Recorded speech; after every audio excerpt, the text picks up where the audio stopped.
Okay, fair. Well, then, in that case, welcome everyone, and thank you to all of our guests for joining in today. Today, we'll be discussing primarily about grants as a funding model. There are like a lot of ways people raise funding. If you're a company, if you're an enterprise, you'll go to banks. If you're a startup, you have venture capital, um, and other different ways to raise funds. But what do you do if you're an individual, especially if you're starting early on? If you have just an idea. And that's where I think grants kind of fit in. And as we hear from all of our guests today as well, there are many different types of grants. There are different focus areas. And obviously, this has been going on for centuries back as well, where patronage used to exist. And now we've just entered the modern day era, especially with the internet. What we can do is I'll probably kick it off by having just a small introduction from all of our guests and the kind of grants that they're running. And then we can kick it off with some of the questions. I have Ben first on my screen. Ben, would you like to go first? Yeah, great. So I'm Ben Yeoh. My day job is actually in global equities portfolio management. I also have a podcast and a Substack and the like. But my grants are micro grants, so they're about £1,000 for positive impact. So it's quite widely defined. I was a little bit inspired, I guess, by Nadia Egbal, now Asparova's micro grants, and then there was Evie and the type. And my thinking was, well, at the margin, can individuals just give away money? It turns out it is quite easy to give away money. And then there was a thought about what could I do that maybe other people can't do or think about? And so that's where sort of micro grants came along, because you've got people who think about malaria nets, you've got people who think about all of these type of things. But like a couple of others here, I thought actually £1,000 can really kickstart certain kinds of people in certain kinds of projects. So I thought that was more useful, and I didn't see that much out in the marketplace. And then from a personal point of view, I thought it's very interesting, this question around applications and talent and questioning. So I was kind of interested in that, particularly at the stage where £1,000 might be interesting. So it's been running for a couple of years now.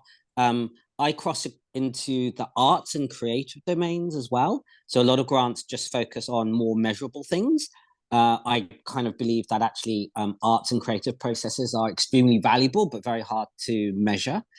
So that's one of the difference. And then I look around sustainability and impact more broadly, as well as a sort of side thinking on education, autism, and the like. But really, the main thing is looking for ideas which have personal or other impact. And I hand back to you. Awesome. Thank you so much for that. You mentioned the point about smaller grants as well, and we'll probably discuss that later on, because Arnaud had specifically mentioned that, I think, on one of his tweets, and we can probably dig into that later. But Arnaud, would you like to go next? Sure. So my name's Arnaud. I'm based in London. Right now, I run something called the Polaris Fellowship, which is the core idea is sure, like give grants, help people get started, but the core point is just an underlying belief that the expression of talent is this fundamentally social thing.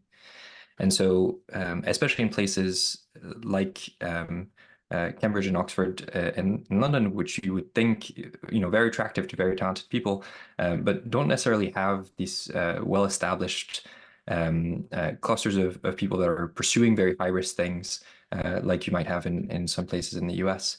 Let's also try to kickstart not communities, but just peer groups, right? So kind of 10, 15, 20 people per year, and essentially introduce them to each other, create a high trust environment for them.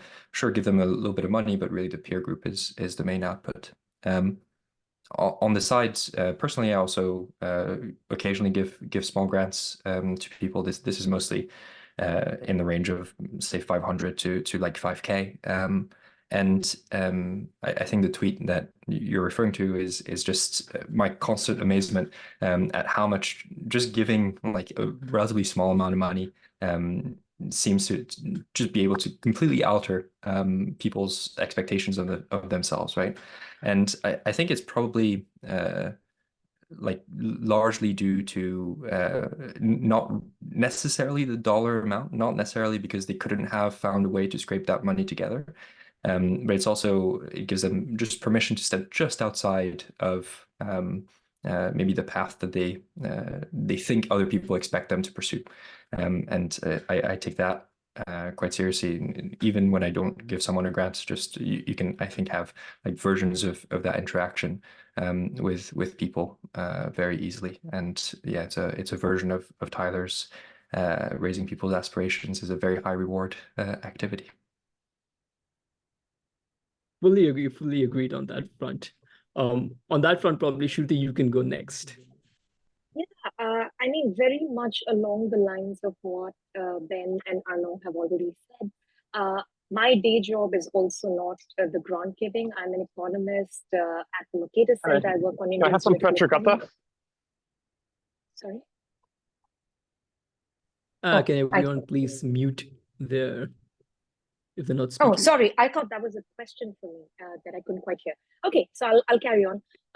So my day job is an economist. I work on the Indian political economy research at the Mercatus Center, the usual podcast, Substack, all of those things. The Emergent Ventures grants, especially the India side of the grants, is something I got involved with because I work with Tyler, and he started seeing some amazing applications from India. He thought Indian talent is onto something, and sort of, in numbers that were large, that even he was astonished by, the quality and the quantity of what he was receiving. And he said, I think we need someone who's more familiar with India to just look at this as a separate thing. And I happened to be there, right person, right time. I got involved with this, and it's turned into a whole other thing. We've given about 150 grants, and it also helps that when you work with smaller numbers, a dollar goes much farther in India. So that actually helped, for the same amount of money, we could make a much bigger marginal impact in India, and the other part was it's much younger than most countries, especially China, United States, Western Europe. So we saw a lot of young talent for whom, again, this kind of validation that a small grants program can provide is enormous. Normally people go to universities or elite institutions, they get credentialed, but they also get a sort of validation or stamp. And here, I never thought that that's the service I was providing, but it was partly that, right? Like, it's not that many of them can't scrape that money together, as Arnaud said. It's more that they always feel like, wow, someone else is trusting me with this money. They must believe in this idea. They must think it's, I'm on to something and it's great. And this is especially true for people who are a little bit weird and working on out there ideas, not the cookie cutter sort of folks, who are trying to get into engineering college or get a BA in literature. So, ED also attracted lots of those people. So I think the small amounts we provided, plus raising the ambition, plus the stamp of validation, plus creating a cohort of highly ambitious people, all of this sort of, had an effect where individually these things were useful, but the sum was greater than its parts. And I wish I could take credit for this. I can take very little credit. Like many of you, this was, who were inspired by Tyler's idea. This was just what Tyler had developed for the United States and the rest of the world. And I just ran with it. And I got lucky that I was working on a country where there was such incredible talent. Fair. And fully agreed that on India as well, we've been seeing that a smaller amount goes a much, much farther away. And that's kind of why we also started the smaller grants program. I'll just give a brief overview of the O'Shaughnessy Fellowship. So the Fellowship and Grants program is basically a one-year program where we offer 100 fellowship to 10 people across the globe. They can work on anything they want. And the idea is that this helps them start building their life's work. But apart from the fellowships, we're also offering a 10K grant to 20 people as well. And we started this year based on the learnings that we had from the first year, which is that the amount doesn't necessarily, it's good to have, but there are other things as well which you can do to really push the lever, especially on just a broader scale. But on the specific topic, right, just where we were discussing that the smaller amounts, it's not about the amount, but the trust that you're placing in people. Have you found, in what ways has it changed people? Like, any examples? One thinking is, has it led to people thinking that they can do a lot more if they would not have gotten the grants instead? I do think well, Polaris is only this is only the second year that we run the program properly, right? So in lots of ways, too soon to tell, especially given the kind of age group that we work with is early in life, right? In kind of late teens, early 20s. But it does seem to me like it's not only the kind of internal validation of, oh, someone trusts me to do this, and so I can now do it, but it's surprising how often people are holding back doing things because they feel like it just doesn't fit the identity that they think that they project out in the world. And just having this label that they could put on in an email on like a LinkedIn or what have you, which is like, I'm part of this thing, right? I'm part of this. That's why I'm reaching out. I think that's the thing that's always surprising, how much that triggers people to do things. And within the like first batch of Polaris, we've had people leave school, leave jobs, switch fields, start projects that they've been thinking about for a while, but it had been kind of a after I do X things, I'll get to it. So yeah, it does feel like the kind of additional nudge that you need to give them is very, very small. Again, independent of the dollar amount. And if anyone else has any views, please feel free to chime in. Like one thing that we've kind of noticed with our fellowship program is that we're offering 100K globally. There's no restriction. You can still continue with your job. And why isn't everyone applying? So I get this, the top of the funnel problem, which is that you haven't reached enough people. But even amongst people who've seen the application, we found that people are not applying. And I haven't quite been able to place on why that reasoning might be. One reason, obviously, is people think that they won't get it, so they just self-select out. But for those kind of people, is there anything that people can do, like to encourage them to apply? Or have you faced any issues on that front? Do we want everyone to apply? I think that's the first question I would ask. No, the reason I say that is not because I'm trying to, create some kind of elite system. It's more that a lot of people are smart, and a lot of people, a smaller subset of the smart people even have new and interesting ideas. But what it takes to be a fellow who can build something out of 100K, that's something, you need something more than that, right? You need a certain kind of passion, you need a work ethic, you almost need like a kind of relentless obsession to build something, and this thought process that you think the world will be lesser without it, or like people will not be able to get on with their lives unless you created the thing that you were trying to put out there in the world. And I honestly don't think the numbers are that large for that type of person. I think if you were looking for a fellowship where you were just trying to find interesting people who were tinkering, a little bit and experimenting, I think that's a bigger group. But the sort of fellowship you guys have set out, I mean, that number, I'd be amazed if, there are hundreds and thousands of people who are that good and that relentless that even they think that they deserve a fellowship that gives them 100K to drop everything else. Fair. I Isabella, agree with have that. your I think hand you. Oh, sorry. Go ahead. 1 second. Arnaud, go ahead. Well, I think you should encourage people to self-select out instead of encouraging people to apply. Fair. I think one thing that definitely does help people though is if they see people like them who have kind of actually made it. It goes back to like Steve Jobs' quote, right? That eventually one day you realize that the world around you was made by people like you. So fully agree. You don't want all applicants, but there are like just encouraging. And I think as you see people like you doing the same work or getting similar kind of awards, that thing might help as well. We have a couple of audience hands, so we'll go to Isabella right now. Yeah, thank you everybody for being here and being so generous with your time. So I've received everything from 500 to 2.5 million grants, and there's something, and I've been the supervisor of people who get these grants from very small to very big. And I think you all are speaking about something very important around self-esteem and identity and so on with these small grants. But I am also wondering, I do want to challenge this idea that the only type of person we want to truly be out there getting this money are the ones that are the kind of go-getters, relentless optimists, the entrepreneurs, the whatever.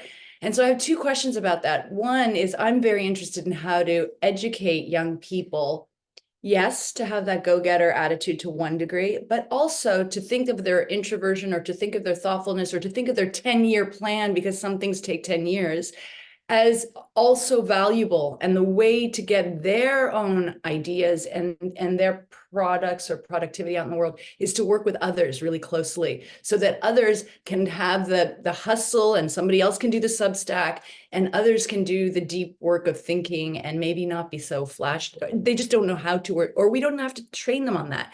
So the two questions I have is, one, is there any, I think Polaris, you're doing some interesting things there around getting a cohort together. And at that point, you find some of your own kind of group of people, and some of them had different types of talents, and you can work together. And I'd love to hear a little bit more about whether there are group dynamics that you're looking for with each cohort that might be interesting for that. And two, whether any of you are looking at, just prior to your applications, to do a little, and I mean a little, like it would take a week of courses or even online courses to get people to think about themselves as the kind of people to get the grants. And I know it would make your job much harder because you'd get more applicants probably, but I'm just interested in that variability. Maybe I should go first. I suppose it's worth saying that Polaris is it's very small, right? It's like I said, it's 20 people. We do it in Oxford and Cambridge and London. It's 20 people per city, and it's explicitly not trying to be very much for very many people, right? It's like a very, very specific thing for a very small group of people, and the kinds of people that it's addressed to are, in fact, I think people that are wanting to do relatively large things with their lives, right? And I think it's worth, at least I have a pretty strongly held underlying belief that if you're that kind of person, and you're you have like the underlying smarts, the underlying drive, etc., like what you're actually saying that you're signing yourself up to is you're signing yourself up to like interact with the world in ways that you're trying to notice ways in which kind of your mental model of the world is not quite true. You're trying to discover like some kind of truth that most people haven't figured out. Like that's usually what big things sprout from, is you notice this like discrepancy somewhere. And I think that just does, in fact, require you confronting the world, right? I think this is not something that is usually going to be a result of very deep thoughts beyond a certain point, and just kind of like removing yourself from these challenges and this hard work.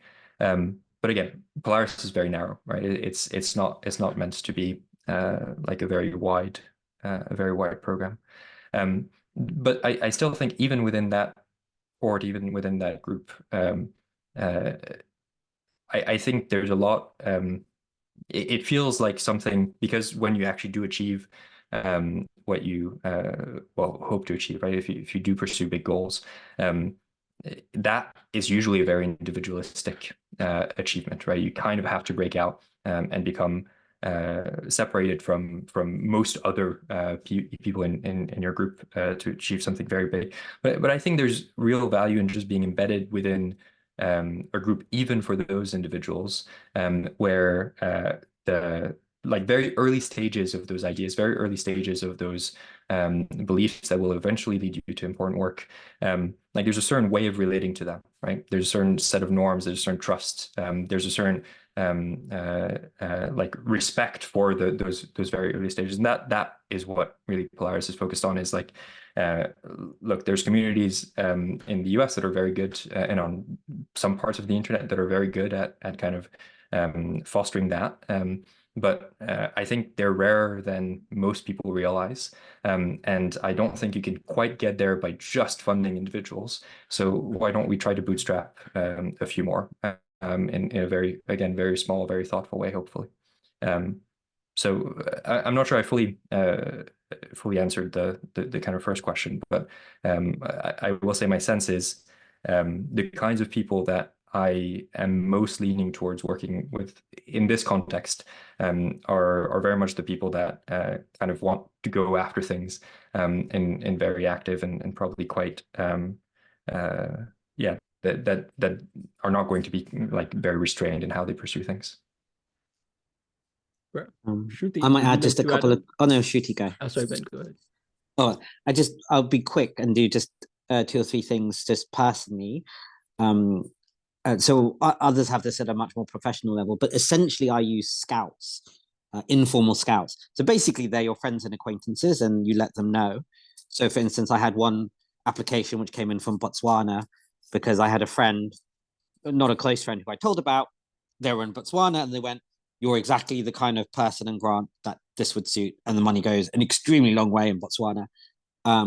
So that's how I try and break down that. So it's not an all out call out, but people who kind of know what you're looking for is actually really good. Obviously, VC use that model in a more official stance. Family offices do as well in their own sort of way. So I think I do that. The second thing I do, which is a little bit akin to all of that, because I don't have the same sort of fellowship network as Polaris or EV, but I do something adjacent, and essentially I organize my own mingles. And these are where I cross network. So that's partly part of the power of them. So to get network mixing for these type of individuals. But it's also a soft filter because it's relatively easy to find out that I'm doing mingles and turn up. And if you do, you can then ask me about the grant. And that's the soft filter for saying that.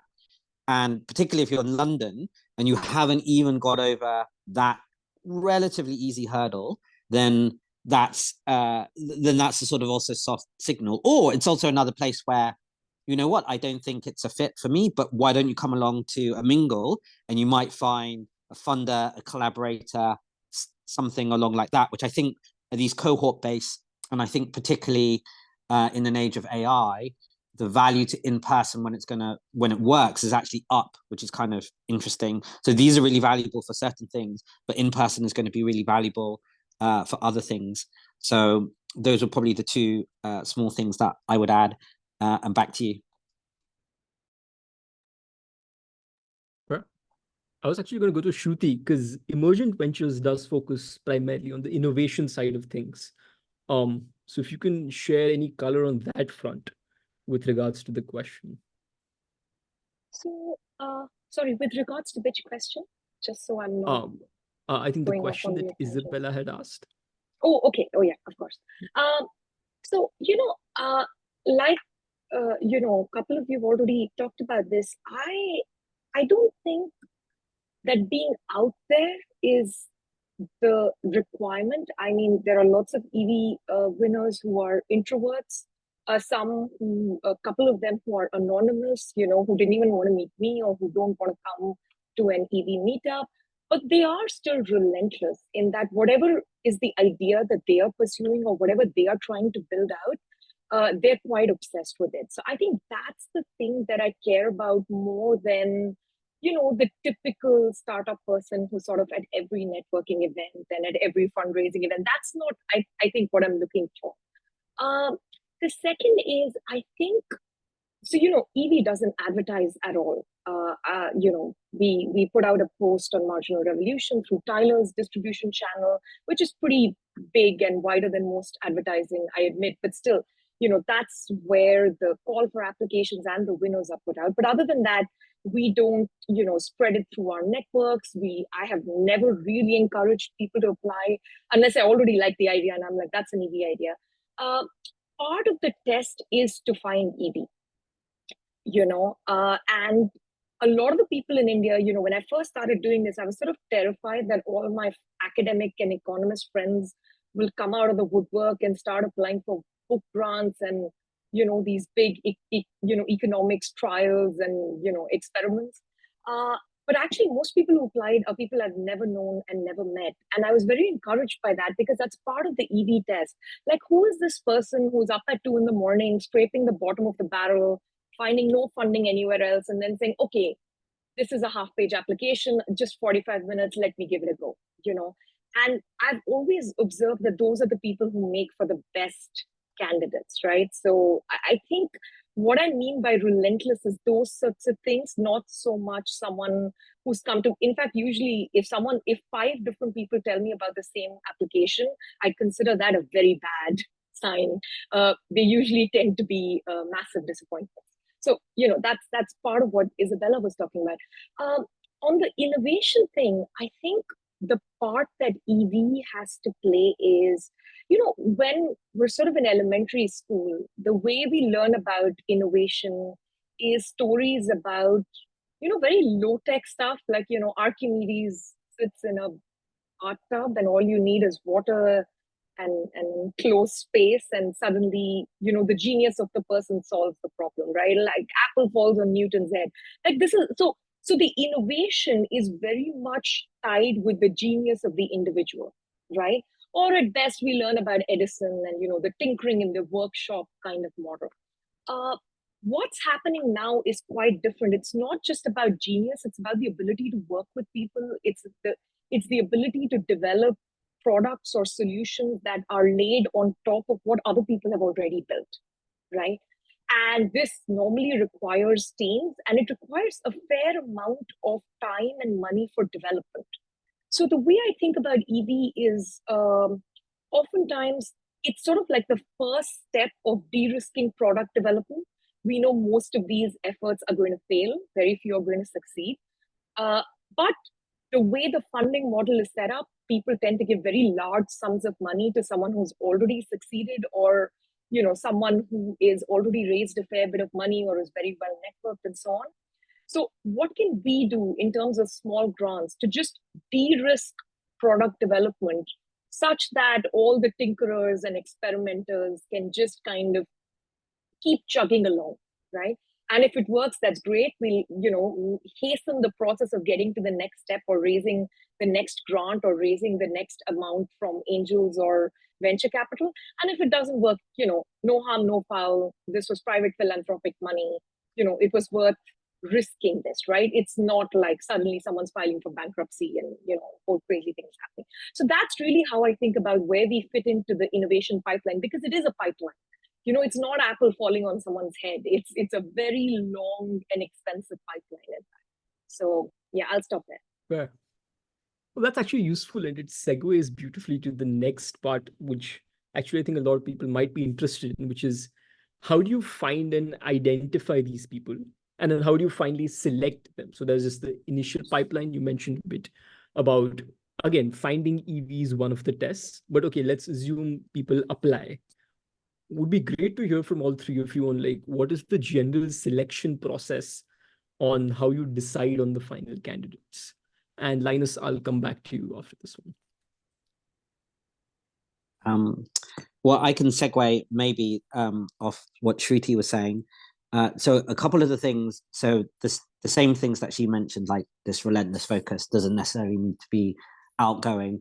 Yeah, I've uprated that over time. I think Tyler has used this word stamina, which is close. It is kind of different people have grit, resilience, persistence. That I don't think the word has quite been invented, because it's all sorts of those sorts of things, but it's something about that you do keep going on, but it isn't just monotone, which that stamina just suggests you're like this. We have this joke about the Duracell bunny. You just go on and on and on, but it isn't quite like that. There is something other. You can bend as well, even though you keep on going. And so I do try and look for that. In artistic practice, it's a little bit easier in the sense that mostly you will have to have a piece of work in public. And if you're not going to work in public, particularly in creative arts, it's going to be hard for you. You can actually do a lot within R&D, but there'll be something you want to show. And I do think it makes it easier for us if, there's this term now, work in public, Substacks, podcasts, or whatever is kind of really easy. Some of that might be you've got a portfolio of something else you might want to show. But that makes it easier. And even if you've shown that over time, that's some sort of signal for your, call it this stamina piece, even if it's actually a private something. And there's other things like people who are builders of physical stuff might not have the same thing to show, but there is something there. So I will look So I will look to that. So those type of things. Some of the more edge cases, which are a little bit tricky. So I did sponsor one, and she wrote a book essentially on choreo poems. And this is really out there because I don't think anybody really understands her work, in particular me. And so this is where you have an allowance for someone who the things seem really good. It's a language which hasn't really spoken before. So you get that, say, in the early days of quantum computing or some areas of meta science. We didn't have the words to describe it because you're so far in the tail. And that's where it helps that it's just private, small amounts of money. If the £1,000 didn't do anything, it gave a person who probably needed the money more than me. That's like your minimum hurdle for that. So that's where I think it helps within that ecosystem.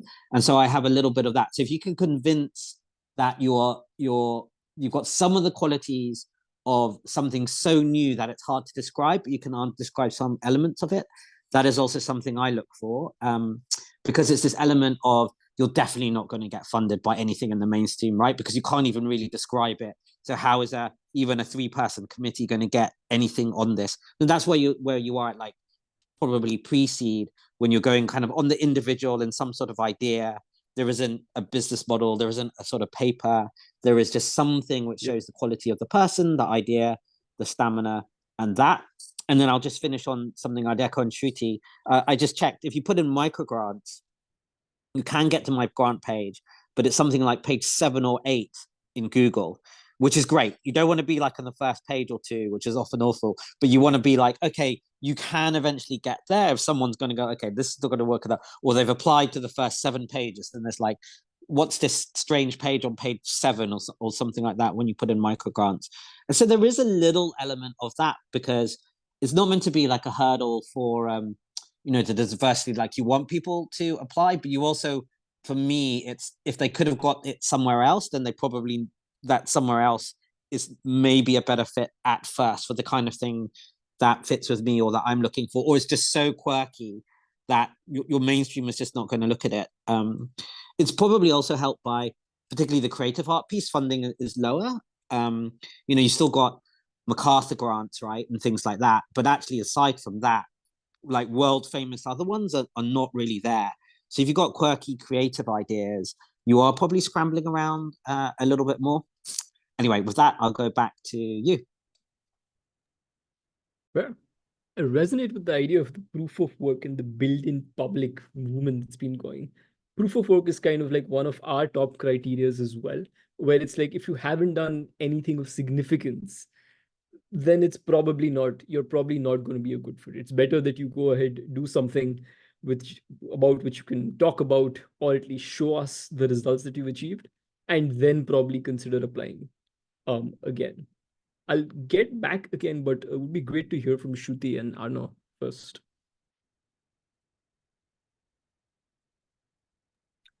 On the proof of work part, or more generally? Just the general selection process. Like, if I'm a candidate, I'm applying, how would you just select the final people who get the grants? A couple of ways in which EV is slightly different is we don't have like a set number of people that we target for every cohort, nor do we have a fixed amount of money.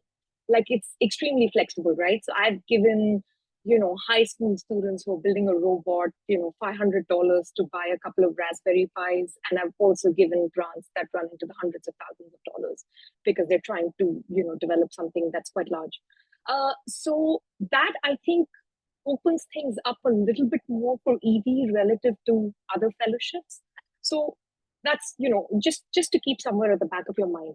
Logistically, our application is pretty straightforward. We try to keep it simple, because the barrier to entry should not be the application.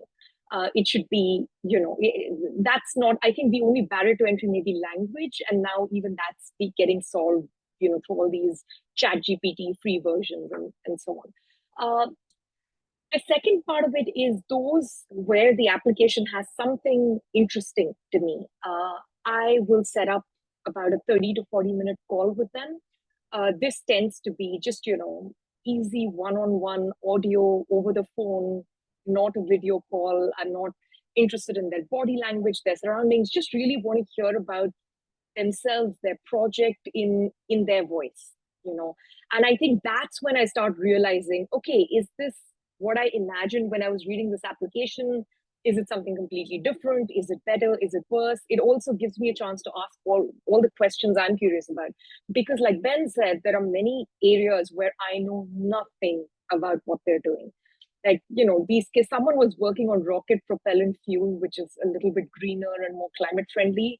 And they could have made the whole thing up and I would not have known the difference because I don't even know some of those words and how to spell them. So, I try to do my research before I speak with them, and that helps me get the follow-up questions.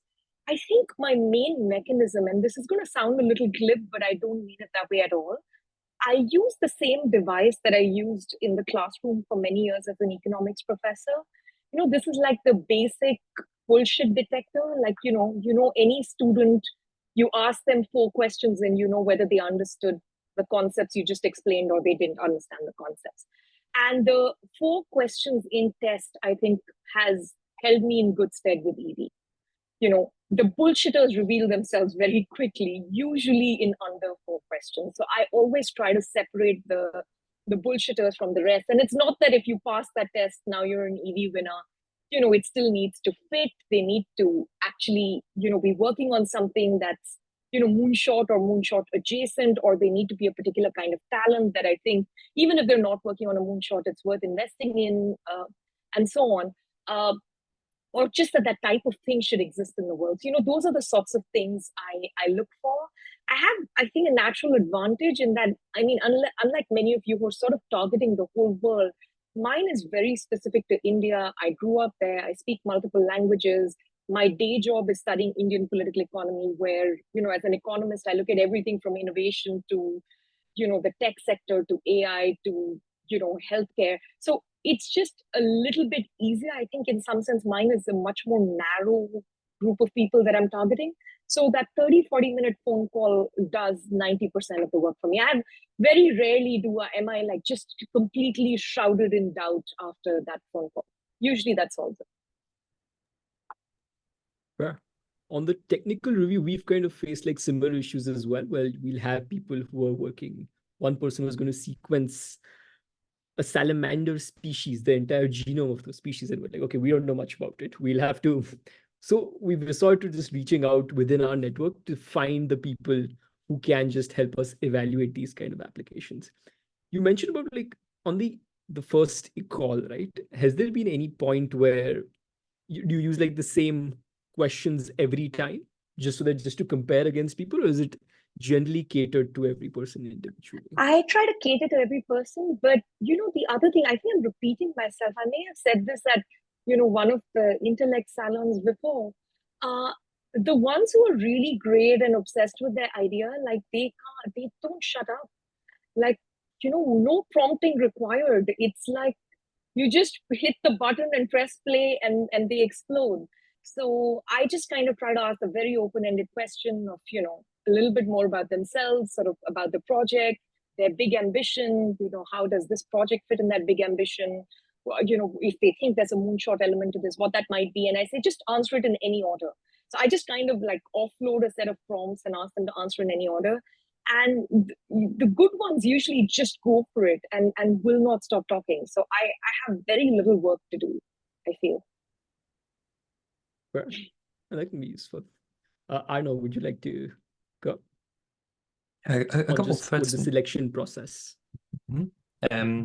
I suppose same as Shruti, that again, Polaris is like meant to be very narrow, and I think that actually made a lot of things much easier once that was just like an accepted fact, right? Like we're not trying to find absolutely everyone or the absolute best person in the world. We're just really focused in these geographical areas and these very narrow populations.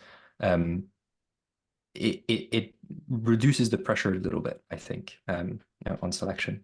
The way we do things is because we're trying to obviously create this peer group, we do have a little bit of a coordination problem that we need to solve. So we do a little bit more of like, look, applications are open, you can now apply, and selection also happens over a relatively short amount of time, usually like a month or two at the end of the year. And the application form is very straightforward. Most people hear about Polaris either through their friends, or we put flyers and posters absolutely everywhere on university campuses and various like company lobbies and various things. Just to Twitter is also just a great source of people for us. Again, not trying to get everyone. I guess compared to maybe the Astronacy Fellowship, we're not trying to find people who are already on the way with a project. So we don't try to rely on like give us proof that you have this kind of big repository of work that you can point to. The very first question on the application form is like a prompt to tell us about like why you have this confidence that you can take on challenging problems, challenging ideas, challenging projects. And a little bit of prompt engineering and actually pushing people to kind of tell us about where their internal confidence comes from, right? Not kind of externally legible achievements. And I have found that very fruitful. So the actual application process is there's an application, a 30-minute interview, and then we do a selection dinner to get to see how the group interacts with one another. And the actual interview, the 30-minute interview, is very customized. Like Shruti said, the people who have like a relatively specific idea of who they are, who they want to be, what they want to do, what Polaris could do for them, very hard to shut up, which is great. Those tend to be very fun conversations. But because Polaris is also maybe trying to find a few people who maybe like joining this peer group is this point of like change in trajectory. I think the 30-minute interview also serves the purpose of if there's someone whose application maybe hasn't really been that amazing, but it feels like because of there's some indication of exceptionalism, right, in their background or in just one part of the application form. 30 minutes is usually enough to kind of dig into that and figure out if they'll fit within the group, if there's something worth taking a bet on there. That's maybe just another part that separates the selection process of Polaris versus other grant programs. It's not just the individual, right? It's will this person fit into this emergent group that takes shapes during the selection process? Do they seem to have the right approach? Do they value substance over status? Do they have this sense of they will respect the people in the room and be respected by the people in the room to some extent? Are they kind of appropriately disagreeable, right? You don't want people who reject absolutely everything, but you also don't want people who are just like the average of the group. Yeah, I think it seems it's probably a little bit too soon to tell for something like Polaris. Let's check in again in a few years, but it seems relatively easy to make these selection decisions. There's very few that are actually like very murky. Both at application review, I interview maybe half of the people who apply. It's between 400 and 500 people that apply per fellowship, just because I like to set the bar quite low for that first step. And after the interview, again, very, very easy to make very large cuts to that number. So yeah, it feels like not overcomplicating, not overstructuring the selection process, especially if you can afford to, right? If you're not getting hundreds of thousands of applicants per year, that will remain my preference, I think, for a long time. Fair. Yeah, I think just that's add the one- part that you. Yeah, go on, Shruti. I would just add one thing here, which is, for anyone who's thinking of starting their own grants program or getting involved with a grants program, just do something that you think is really important without worrying about, is there someone else doing the same thing? Or is it going to be, is it going to serve every kind of person? Is it going to be inclusive? Is it going to target the whole world?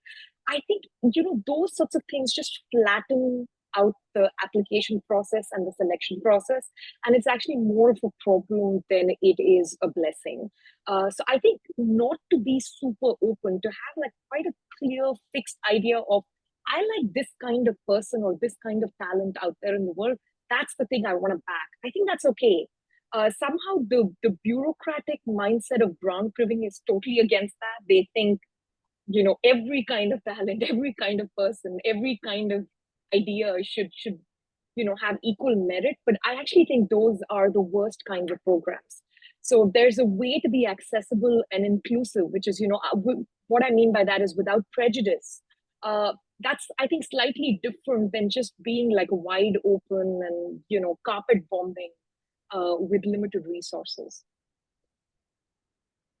Fair. Excellent point there, that the more focused you are, like, it just makes it easier to kind of make the entire selection process easy as well. I think for us, our view initially, like, it's been where, okay, we want to be, the main thesis was that talent is distributed globally, opportunity is not, and we're bringing the opportunity to everyone.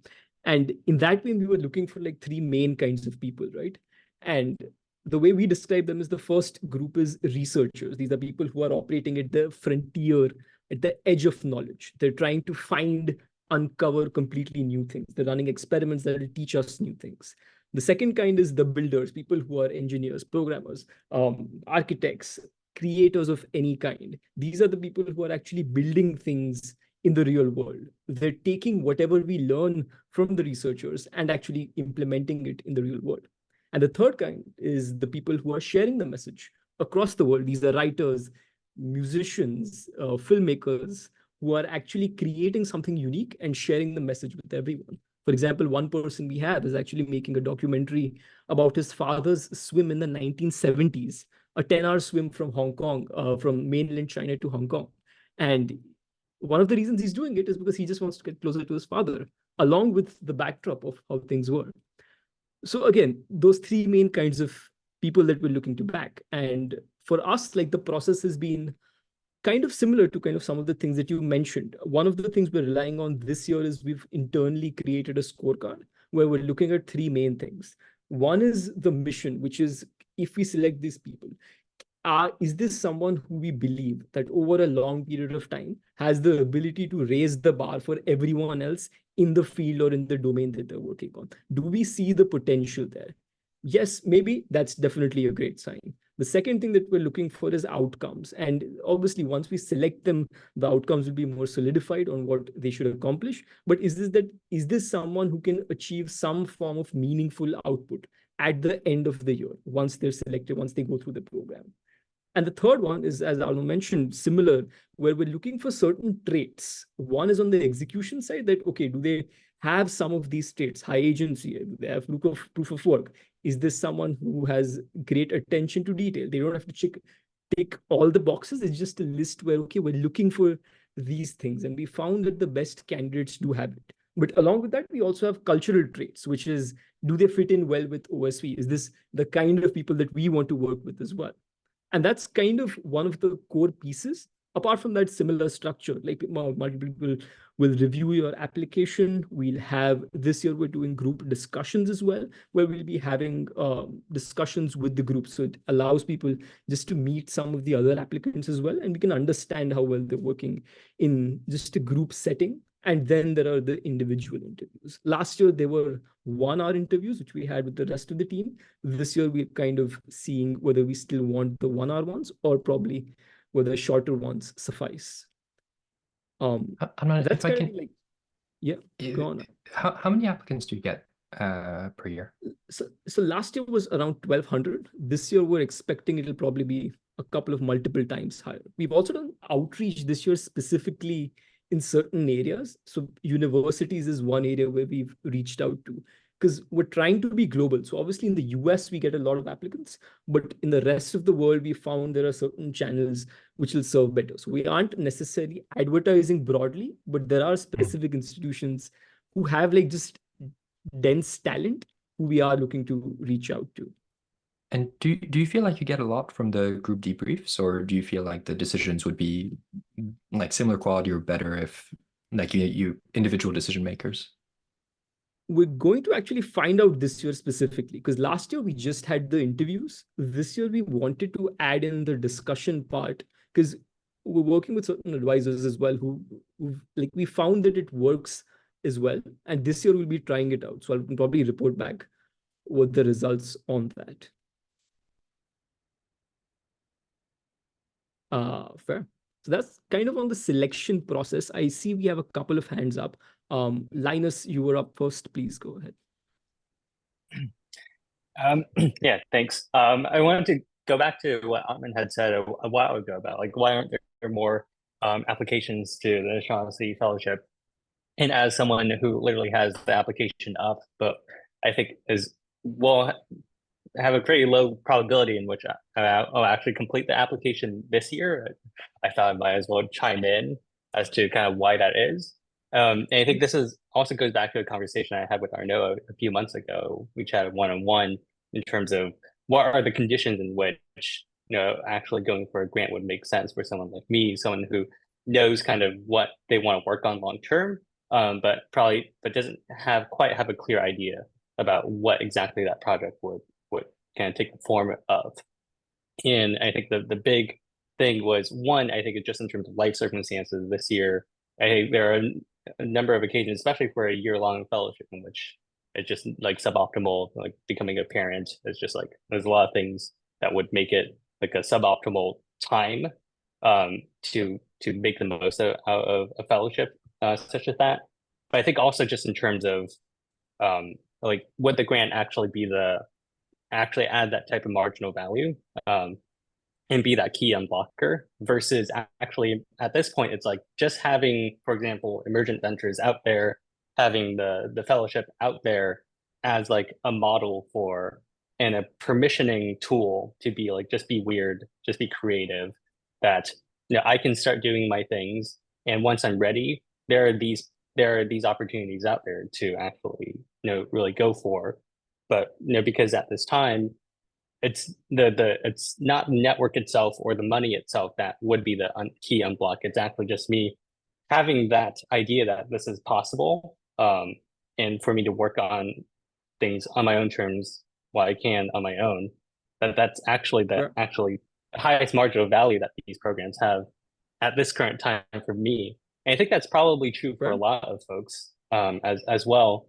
And so not to just have this be a comment, but actually also a question. Is that something that you guys think about in terms of the kind of the second order effects of one, just being a bar raiser for even people that only apply and never get the grant, or just know people who have worked on it, like kind of these ripple effects of this permissioning for people to be weird, to be more ambitious. Like, how much does that register in your guys' consciousness and motivations? And gosh, yeah. On that front, like, we have thought about it like a lot, where so we aren't restricted to any particular domain. We have people who are working on quantum, like making quantum computing accessible to everyone. We have people writing books on progress. We also have people creating documentaries, and we also have people creating an app which basically uses a camera to basically determine your vital signs. So I think having like just in all specific domains and the different kind of projects that we're backing, I think the ripple effect there, it should ideally, we'll probably see it in a couple of years down the line, which is once you see someone just like you getting a grant like this, it makes it possible in your head that if this person can do it, maybe I can as well. I've seen this personally, at least in India, like when people are applying for MBA colleges, etc., where there'll be like the top colleges, people will think they'll never get in, and then they see someone else, just their friend who applied and gotten, and it kind of just breaks that mental barrier, which is, oh, it is possible. Obviously, you do need to keep trying, keep working at it. But I think the ripple effects, definitely we'll start seeing them in a couple of years down the line. I don't think I would be serious in my, I believe fundamentally that the expression of talent is fundamentally social. If I didn't have some like hopes and dreams for like the second and third and fourth order effects of doing these kinds of things, right? I think yeah, I do think that there's a lot of contexts in Europe and the UK that are very attractive to very talented people that are just like insufficiently risk taking, right? That are insufficiently like prompting people to step outside finance or medicine or all these kinds of things. And even if you get rejected from Polaris, hopefully you've applied because it means that you have 2 or 3 people within your network that are like either fellows or involved or what have you. And even if there's like a marginal shift of your aspirations towards the aspirations that feel to me like valuable for very talented people to have, then that seems like a win. Yeah, I'd follow up similar that I definitely thought that at the margin, more people can give away money, and that's actually okay to impactful things. And that was definitely to encourage that as a little bit of nudge in the system. How hard can it be? That was one thinking. Second is to do with the bureaucracy point, and particularly within arts funding, but I think funding overall. There are these complicated forms, particularly in arts funding. You have to there's certain lingo that you use, which is really low value add, and it also provides more or less, and it's a little bit variant, but more or less it's a tick box way of doing things. In which case you don't get, I think, as interesting things, particularly at the riskier end or weird end or more marginal end. So one kind of very adjacent analogy I've used, it's a little bit like we kind of all know how good food can be or things like that, or even art. But this sort of funding is really all about taste.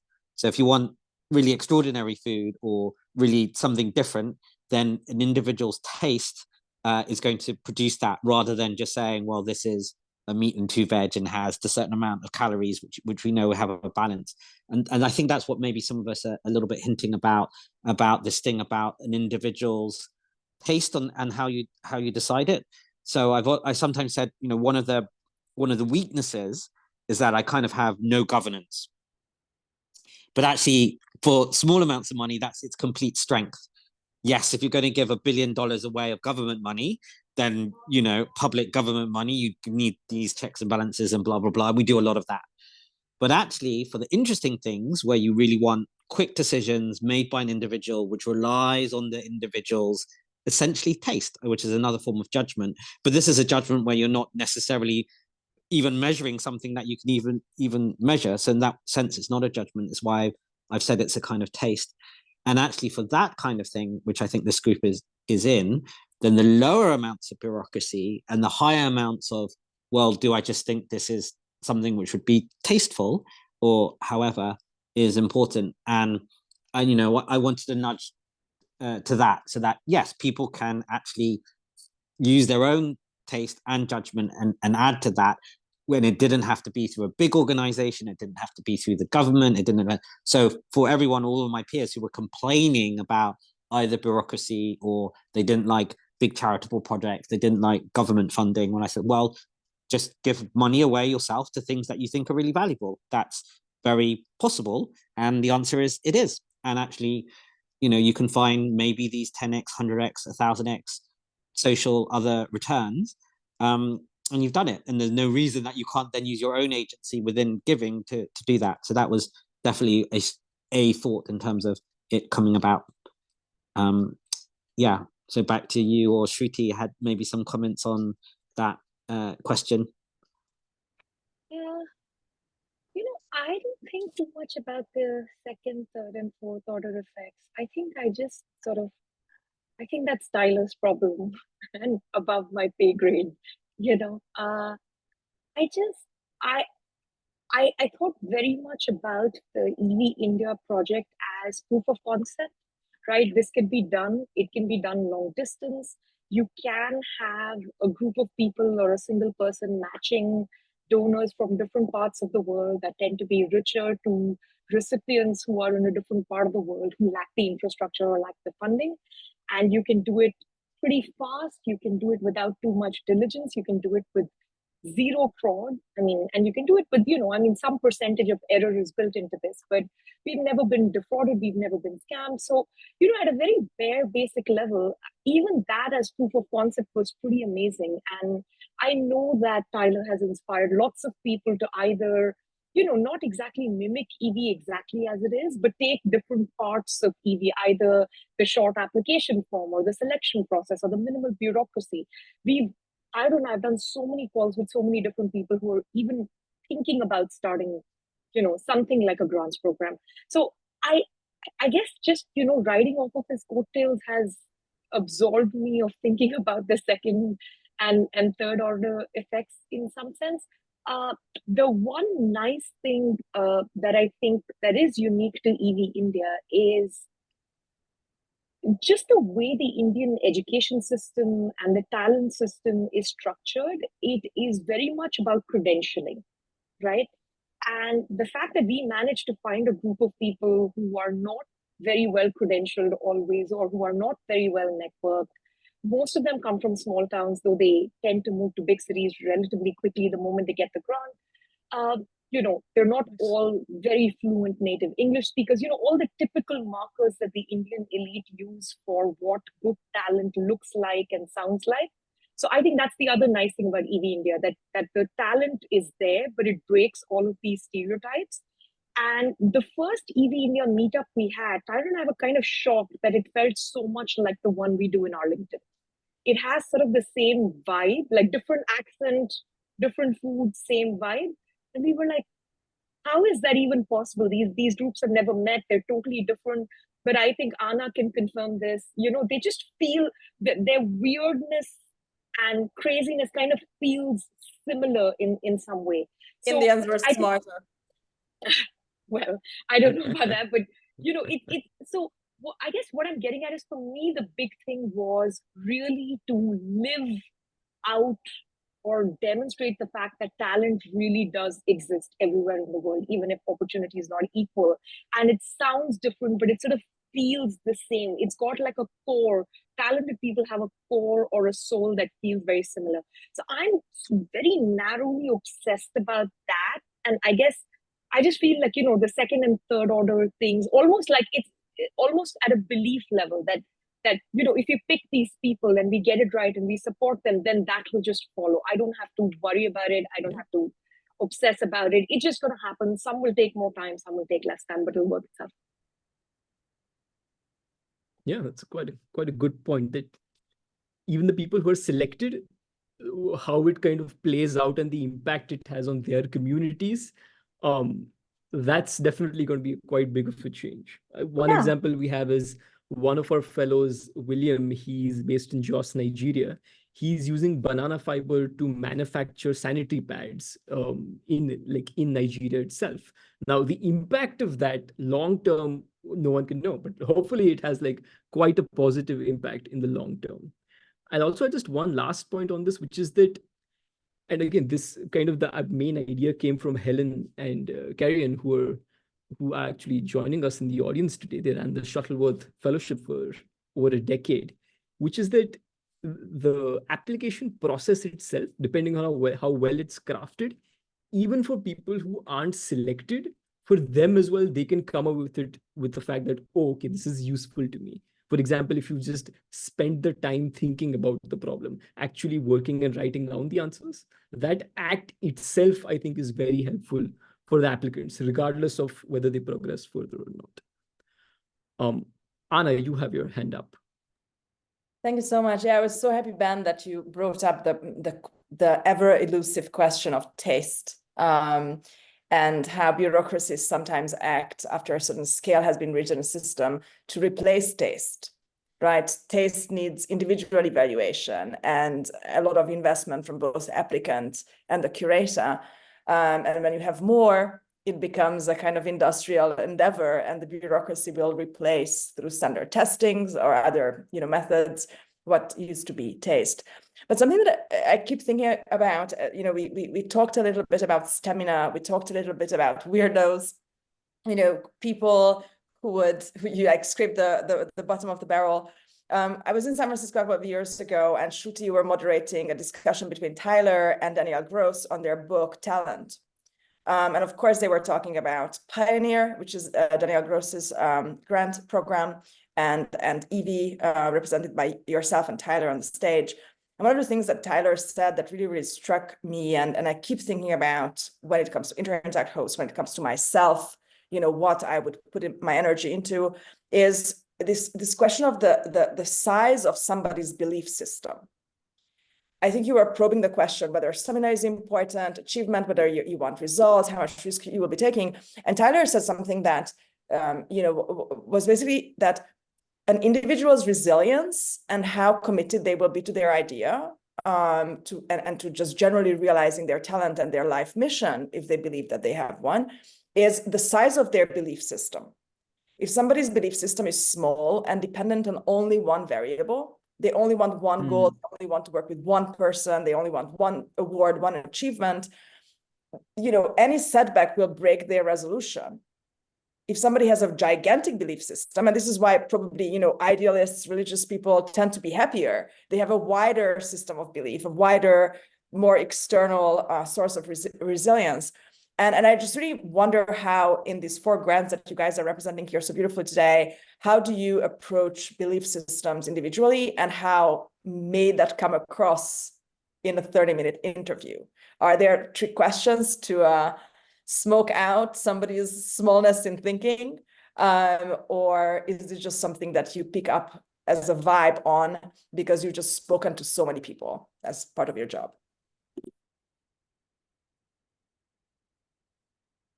Very interesting point raised there. Anna. I can go on that. I haven't specifically thought about it in that specific context, but one of the things we try and do is the interviews, they did tend to be 1 hour long. And in that, as you keep digging deeper, in some cases, it's been where people have told us that, oh, I'm doing this because of XYZ reason. And it doesn't sound to be the actual reason. So you keep digging deeper. No, okay, so why is that? And then you keep going, why? Until eventually the person, you get the actual reasoning, which has generally tended to be useful. A couple of other things which might also be useful is just reference checks, or even just telling people that, oh, what's the people you worked with in the past, whatever you're saying, is it true or not? And just telling them, okay, who do we speak to? Just telling them, you may or may not even just go through with it, but just letting people know that there'll be reference checks on this, that I think eventually leads to probably a bit more truthful answers, with which you can just uncover and understand the level of, at least the accuracy of their answers. For me, those type of things correlate kind of with the open-mindedness and curiosity aspect. So understanding what you might or might not believe, you opens this. It might not even be a belief. It's just kind of your know what you know or don't know. It's a little bit hard to test for in a short interview, but that's where I think if you read Talent, I think that's where those sort of meta questions sometimes comes through about the judgment or things like that. And I have one in my form, which is pretty short. The one question I have that alludes to that, which is adjacent to sometimes the Evie Peter Thiel ones, is my one is, what is something that you think you understand about the world that you think other people don't understand about the world? And that's this element, particularly within this, about how much do you think you know, but also what you think other people are thinking, and how that shifts in time. That to me, that tends to have some correlation with this, whether you call it belief system, but just the acceptance of how much is out there, your place in it, but also where you might want to make that place, because these type of people, or the things we're funding, is you're also trying to leave a mark on something. So you're often trying to say, well, this is how I think the world is, but this is how I think the world should be. But in order to do that, you need a view on how the world is, but you also need a view on how the world should be. But also knowing that there's all those types of things. And that's quite a hard and a tricky thing, but there are elements of that. And you see it when people do make big things, or even in social movements and the like. But there is this element of you can't be so far stretched as to not know how the world kind of is or seems to be. But if you're just satisfied with that, then these type of things don't help you, because you are trying to move it to something else, whether that's really weird something else, or maybe that's something which isn't necessarily so super weird, but seems that you have to have a fundamental. I would go say as further as probably not at this level of the innovation system or grants, but slightly further up, you actually have a mechanism or an idea for why it's going to move to your version of the things. In biology, we call this a mechanism of action. You kind of have an idea of how it works. I guess in social sciences, you tend to call it this theory of change or something. But you have some, I guess Tyler would call it a model, but you have something which you kind of have a reason to believe why it might go in your way, even if that thing is kind of quite weird or however it is. You've got something that you want to test.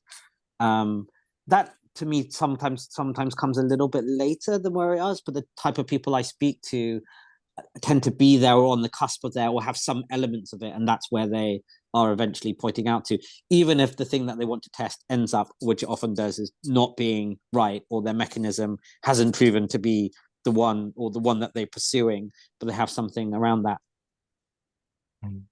Thank you. I'd not thought of this this question of like belief systems, or not explicitly, but I think there's maybe 3 questions that I come back to in the application form, and one that I tend to ask during the interview that fit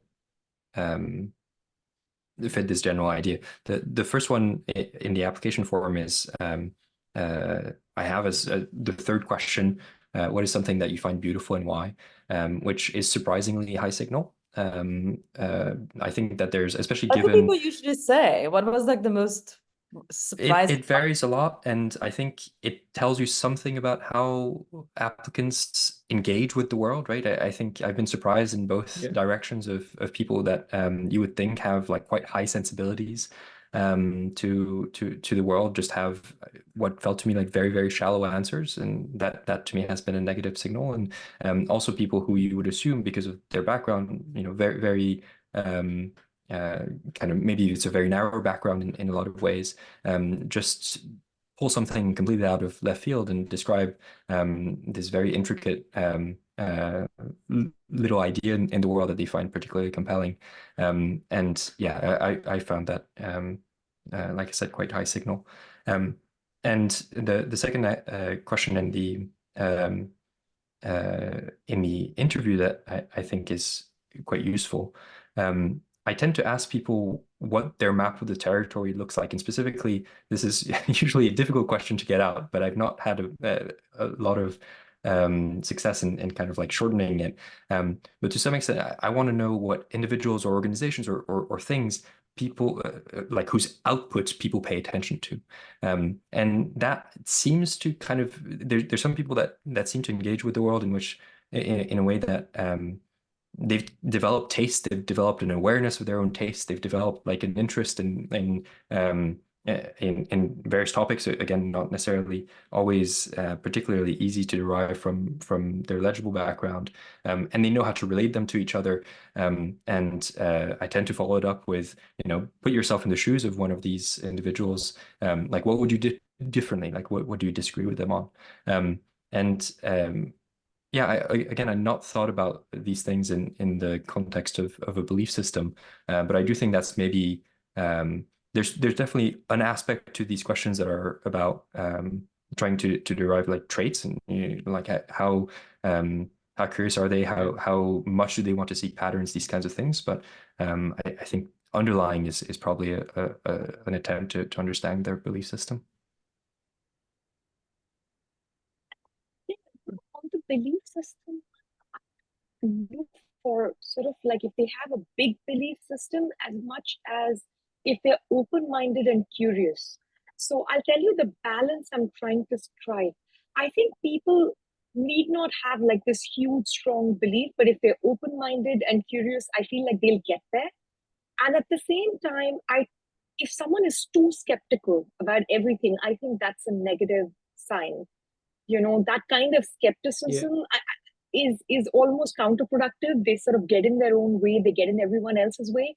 So this can happen. Sometimes people who are too curious end up going on the other side of skeptical, and sometimes they stay on the right side. So that's what I'm trying to figure out. And I don't ask any trick questions, but while everyone was talking, I was trying to think about how is it that I figure this out? But I think just simple questions like, what are the challenges you're facing now or expect to face, if we solve the financial problem and you receive the grant? How would you overcome some of these challenges that you're already anticipating?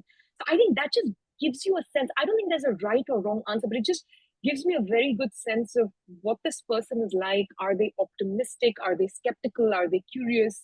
Are they open-minded? Are they going to solve this like no matter what and dig their own grave? Or are they going to be open-minded enough to pivot, when things aren't quite going well? I think they tend to provide that information. Have I always got it right?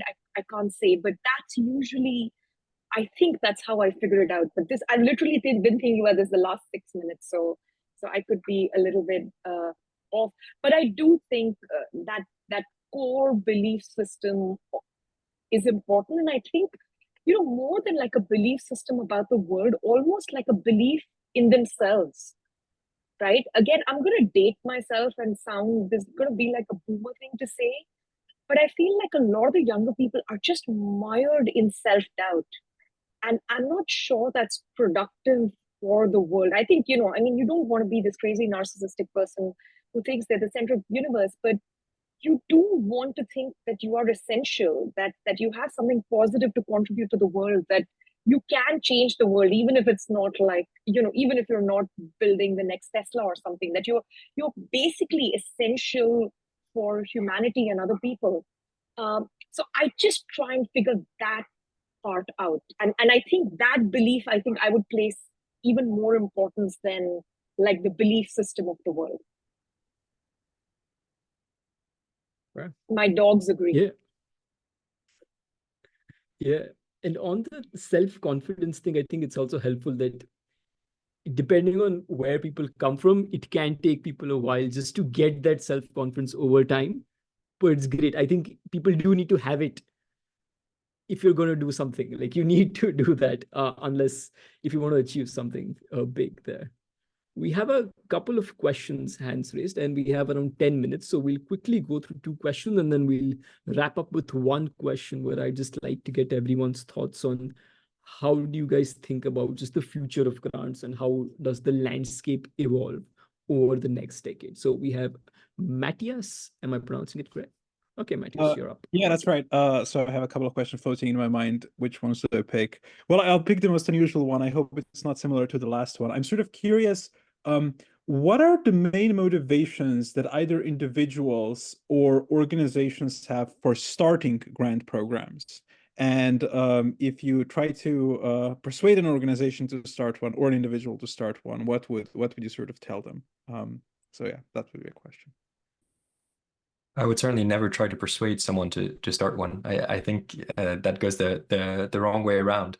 I think like, hey, if you feel like you have this like Polaris came from a gradual accumulation of strong opinions about like spaces and talent and these kinds of things, and eventually wanted to confront that to the world. And I think that's probably that seems like a pretty good way to go.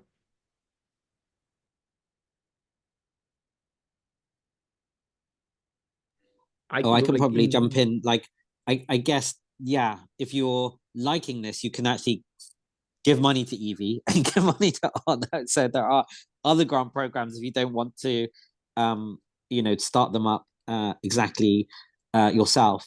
The one thing I did mention that I do think you could say is I think,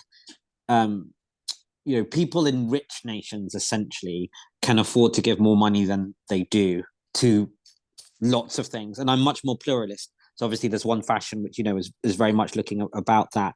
And so, a lot of my progressive friends talk about this redistribution and they want governments to redistribute things. And I say, well, you can just redistribute yourself. So that is something that I do talk to people a little bit, but it doesn't have to be as radical as doing your own grants program. But you can support other grants programs or your friends and family for when they have an idea. And it's just this idea that you are catalyzing. Sometimes it's that stamp of approval type of thing that we talked about. And so I do think some of these things are a little bit like that chemistry thing where you've got this energy hump. And if you, for whatever the things, and maybe it's a piece of money, but maybe it's a piece of like, no, just go out there and do it. And you get someone over that energy hump, and then you have this chemical reaction and they're off. And that can come across as a small piece of money. It can be these other things, particularly with higher agency people, where they're just looking for that spark or that piece of catalyst. And I would say then it goes on to then have lots of great effects, first, second, or third order, and it's also very fulfilling. So that's the thing that actually, for whatever reasons you could say, I generally, friends of mine or peers who have ended up giving away some money have found it much more satisfying than they thought. Like, these are levels where they don't miss the money. That's the other thing. I mean, these are, we are basically talking about the fact that we are, particularly in a world context, pretty wealthy, and then they're actually getting a lot of these other intangible returns from doing that, much more than if they bought another object. It's kind of buying like an experience, and this sort of thing about then being with that experience, which I guess is why, very wealthy people do go into philanthropy in general, but actually you can do it at the smaller scale, £500, £100, and it doesn't have to be to Oxfam or whatever, where it just disappears in this morass and you feel you didn't get anything from it, and 50% went into bureaucracy, which is needed, but there's other things doing that. It might go into these other things. So I guess that's what I talk about, a little bit, if you're sort of saying, well, why could people be interested in this? I would add to what Ben is saying. I think, he, and, through his Substack has shown that giving money away is not necessarily like a one-way street where all of us sitting in more privileged positions enrich people who are less fortunate than ourselves. I think it can be a two-way street. Like, you can gain so much by starting a small grants program and keep it really small, manageable, limited, but to give away 20 grants, you'll have 200 conversations and you will come away like a completely different person. At least that has been my experience. I think I am the one on the gaining end, even though I'm the one who ends up, writing the checks. So I would actually, as much as I would love any one of you to give money to EV, and I promise to do my best with it, I think of this very much as, may 1,000 flowers bloom. And what you bring to the table in terms of spotting the talent will be different from what any of us who's running these programs brings to the table. So, and there isn't such a thing as an eye for talent. That eye is developing. It becomes sharper, it becomes keener. It's like going to the ophthalmologist, they keep changing the lens and the world comes in sharp focus. It's a little bit like that kind of an experience. So I would say if you're on the fence, do it on your own and see what's there. And I'm happy to have a chat with anyone. Ben has such great insights on his Substack. Tyler has such great insights on the blog. So, I really would, highlight that. Nice. We're almost out of time. Sorry, Isabella, we won't be able to take your question. I just want to end with one big question. So the world is changing rapidly, and it's changing at a far faster pace than any of us have imagined or any of a previous time in history. With AI, they're saying there might be broad societal change, up to 40%, 50% more of jobs might be changing. Any thoughts on whether grants can play a role in helping people change teams, taking more risk? Do you think whether they will play any small or bigger role in helping people navigate the future?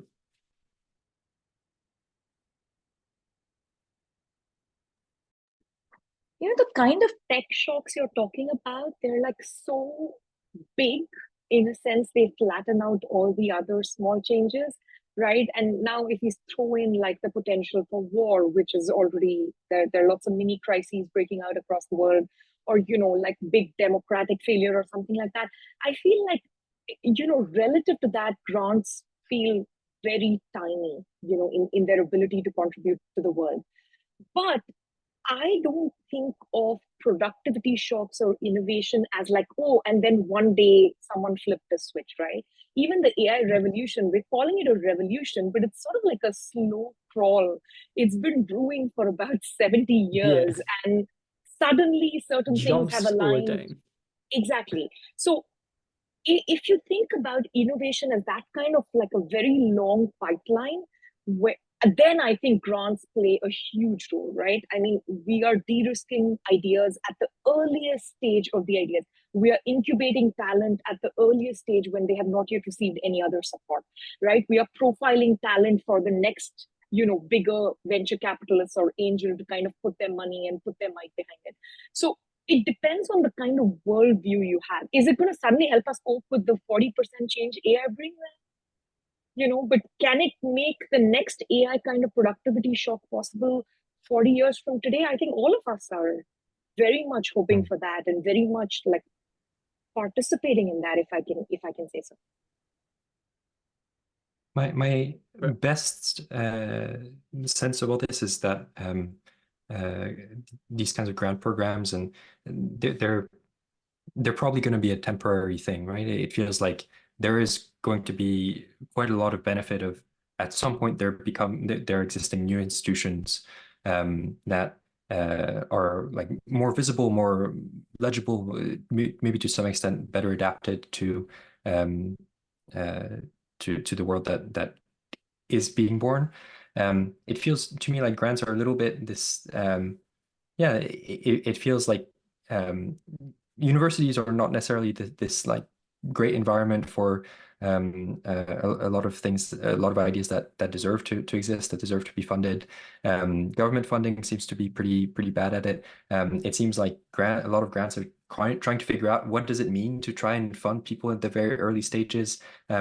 I do think at some point we'll kind of figure it out, right? We will figure out, okay, well, like we want to fund these kinds of people in this kind of environment, and gradually that will professionalize. And also these grant programs, I suspect that like all grant programs that have showed up today, right, are pretty transient affairs, in part because most of them are reliant on the taste of very specific individuals, and well, maybe a few of them will professionalize and will become bureaucracies and institutions that fund a very particular kind of person or a very particular kind of project, but like mostly will die, right? So yeah, I do think grants maybe have, as Shruti is saying, like in the abstract, in kind of zoomed out view, these kinds of experiments have a role to play. But I don't see grants and like small grant making organizations like this being this just like fundamental pillar on which the rest of civilization eventually is founded upon. I think it's like a temporary realignment thing. Fair. Yeah, useful point. And with some of the grants we've also seen, like the Thiel Fellowship, for example, Vitalik came from it and we got Ethereum. Dylan Field was part of it and he founded Figma. OpenAI itself originally was founded as a non-profit organization. So definitely, I think the trickle-down effects as things go across the next couple of decades, that would definitely be something to watch out for. But yes, grants in general programs might be a lot more transient in nature. Anna, would you like to add anything to it? Still your event. I don't want to. I don't want to Awesome. I don't want to be one of those attendees who tries to host, but I'm just so I mean, of course we knew when we put together the lineup that this is going to be something exceptional. But I learned so much. I took like 700 pages of notes, and I don't know, we will put this on YouTube, and guys, share it with your friends, send it to the smart people, the ambitious people, the people who need a little bit of encouragement, a little bit of raising of their aspirations, because I feel like, of course, yeah, finding out about EV is part of the challenge. I get that there are there's a drawbridge on the castle, but maybe those people have already done the work by being your friends, and now they can see this video. So I really recommend spreading the word and trusting the curators here that they will not just throw around grants to anybody. The applicants will still need to dazzle. So just a huge thank you, and wonderfully hosted as well. Yeah, and Thank I you. just want to add, Atman, thank you so much for putting this together. I love the O'Shaughnessy Fellowship. I love Polaris. Ben, extra love because I also follow the Substack. It's it's amazing to meet all of you. I'm not very good at just writing to people and telling them, oh, this is such a great new idea. So I guess this is the moment when I actually say, I follow these grants, and I think it's amazing what you guys are doing, and I'm very excited about it. And it's lovely to meet all of you. Same here, Shruti. Thank you. We actually have like some of our fellows came from Emergent Ventures as well. And we did, I think Tyler shared it and we got like a bunch of applications as well last year. So thank you. But Shruti, Ben, Arnaud, thank you so much for taking the time today and just discussing this idea and giving people a sneak peek behind what goes on with the programs. I hope you guys had fun as well. And everyone in the audience, thank you so much for joining in as well. We'll put this on YouTube. So please feel free to share it with anyone who you think might be interested in any of these programs. Thank you so much. Thank you, Thank you. Evan. Nice Take to see care, you guys. all. Take care.